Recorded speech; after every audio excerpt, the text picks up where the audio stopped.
परिवार के साथ कहाँ गया था? राजेश अपने परिवार के साथ झरने में नहाने गया था।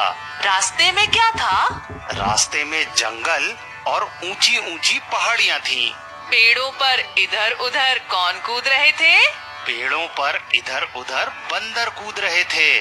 झरना कहाँ से गिर रहा था? झरना ऊंची पहाड़ी से गिर रहा था। शाबाश, आपने बिल्कुल सही उत्तर दिए हैं। अब मेरे साथ आगे पढ़िए। राजेश ने अपनी माँ से पूछा कि माँ, मैं भी नहाने जाऊं? माँ ने कहा, तुम झरने में नहीं नहा सकते क्योंकि वहाँ पानी कहीं गहरा कहीं उथला है, इसलिए तुम अपने भाई या पिताजी के साथ जाकर नहाना। राजेश अपने भाई के कंधे पर बैठकर नहाने गया। पानी ठंडा होने से राजेश को ठंड लगने लगी। सभी ने झरने में नहाकर भोजन किया। वे शाम तक घर वापस आ गए। तो राजू भैया, आपने कहानी सुनी भी और पढ़ी भी। जी टीचर जी। अब बताइए, राजेश की माँ ने राजेश को अकेले नहाने से क्यों रोका था? क्योंकि राजेश के पानी में डूब जाने का खतरा था। राजेश किसके कंधे पर बैठकर झरने में नहाने गया? राजेश अपने भाई के कंधे पर बैठकर झरने में नहाने गया। झरने का पानी कैसा था? झरने का पानी ठंडा था। वे लोग घर कब तक वापस आ गए? वे लोग शाम तक घर वापस आ गए। शाबाश राजू भैया, आपने बिल्कुल सही जवाब दिए। बच्चों, एक बात हमेशा ध्यान रखना कि किसी भी तालाब, नदी नाले या झरने में बच्चों को अपने बड़ों के साथ ही नहाना चाहिए, अकेले नहीं, ठीक है? जी टीचर जी। अच्छा बच्चों, अब आप इस कहानी में आए कुछ शब्दों को मेरी बात दोहराइए। उन्हें अपनी वर्कबुक में देखिए। बंदर, निरंतर, कंधे। बंदर, निरंतर, कंधे। बंदर, निरंतर, कंधे। बंदर, निरंतर, कंधे। इन शब्दों में बिंदी वाले वर्ण को बोलते समय हवा नाक से निकलती है। फिर से इन शब्दों को बोलकर इस अंतर को अनुभव कीजिए। बंदर, निरंतर, कंधे। बंदर, निरंतर, कंधे। पर हमें कैसे पता चले कि इन शब्दों में बिंदी वाले वर्ण को बोलते समय हवा नाक से निकलती है? हम इन बिंदी वाले वर्णों को नाक बंद करके नहीं बोल सकते। जरा अपनी नाक थोड़ा दबाकर बंदर बोलने की कोशिश कीजिए। बंदर। टीचर जी, नाक बंद करके तो बंदर शब्द मुंह से निकल ही नहीं रहा। इससे पता चलता है कि बिंदी वाले वर्ण को बोलते समय हवा नाक से निकलती है, तभी इनकी आवाज सुनाई देती है। पर कभी नाक देर तक बंद मत करना। जी टीचर जी। इस बिंदी और इसके उच्चारण को अनुस्वार कहते हैं। ये उच्चारण अम या अंग जैसा होता है। इस बिंदी और इसके उच्चारण को क्या कहते हैं? अनुस्वार कहते हैं टीचर जी। वर्णमाला में आपने अम और अह वर्ण पढ़े हैं। अम और अह अयोगवाह वर्ण है।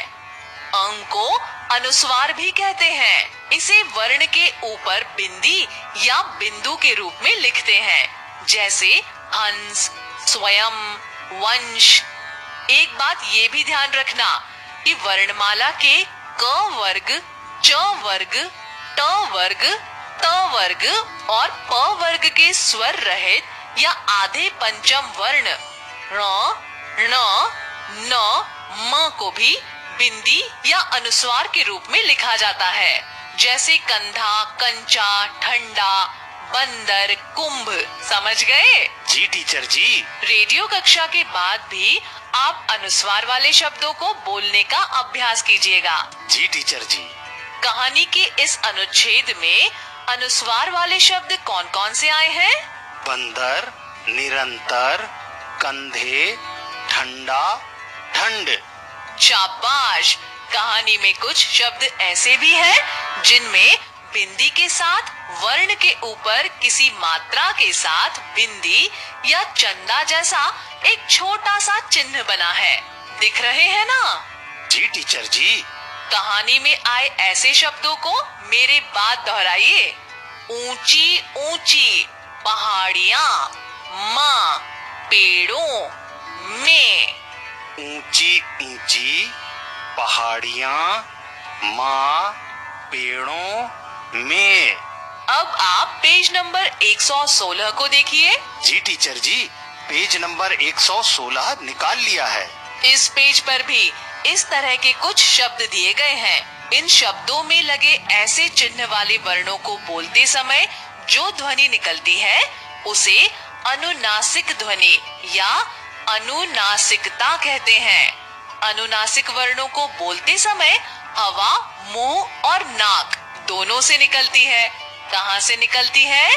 अनुनासिक वर्णों को बोलते समय हवा मुंह और नाक दोनों से निकलती है। हाँ, अनुनासिक वर्ण को जिस चिन्ह से दिखाते हैं उस चिन्ह को चंद्र बिंदु कहते हैं। ये चिन्ह वर्णों के ऊपर दो तरह से लगाते हैं। कितनी तरह से लगाते हैं? दो तरह से। जिन अनुनासिक वर्णों के सामने या नीचे मात्रा लगी हो उनमें चंद्र बिंदु को पूरा यानी चंदा जैसा एक छोटे से चिन्ह के साथ बिंदी लगाकर उनके ऊपर लिखा जाता है। जैसे माँ, वहां, हंस, आंख, पूंछ, बूंद। आप लोग भी बोलिए। माँ, वहां, हंस, आंख, पूंछ, बूंद। अ, ए, उ, ऊ, ए स्वर वर्ण यदि अनुनासिक है तो इन वर्णों के ऊपर भी पूरा चंद्र बिंदु ही लगाया जाता है। जैसे अंधेरा, इंदर से, ऊंचा, आए। जी टीचर जी। जिन अनुनासिक वर्णों के ऊपर इ, ई, ए, ओ, औ की मात्रा लगी हो उनमें चंद्र बिंदु को पूरा ना लगाकर केवल बिंदी लगाकर लिखा जाता है, पर उसका उच्चारण अनुनासिक जैसा ही करते हैं, अनुस्वार जैसा नहीं। जैसे पेड़ों, पढ़े, गोंद, मैं, सिंचाई, लौंग, थी, ईंधन। आप भी दोहराएं। पेड़ों, पढ़ें, गोंद, मैं, सिंचाई, लौंग, थी, ईंधन। ये भी ध्यान रखना कि जिन अनुनासिक वर्णों के ऊपर ई, ए, ओ, औ की मात्रा के साथ सिर्फ बिंदी लगी है वो अनुस्वार भी हो सकता है अथवा अनुनासिक भी।